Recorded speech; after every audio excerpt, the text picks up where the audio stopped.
tie up. So I got my Silver Jig. Try the RJ's over here. I don't know what tide it is, but it's all that sunset on the end. Next day after Christmas. So let's see how fast I can do this. It is at 20 seconds. 1, 2, 3, go.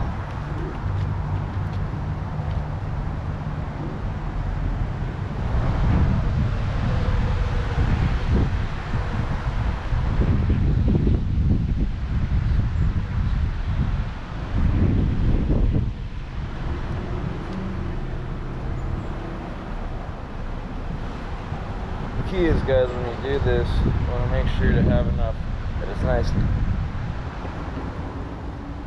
and strong enough to keep the line from not shaking.